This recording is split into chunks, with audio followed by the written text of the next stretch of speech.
Hello, this is me again, and here's my plane after my crash I've recently had, and I have the struts on the wings have been broken loose, and I'm going to try using toothpicks to reinforce it. And what I have here, the motor, which recently,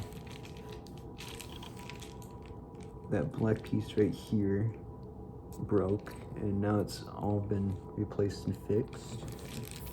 Now all I have to do is attach this and hopefully reinforce a little bit with toothpicks as well, the front. So I'm gonna get to work on this, and the next second or so it should switch to me flying, so see that.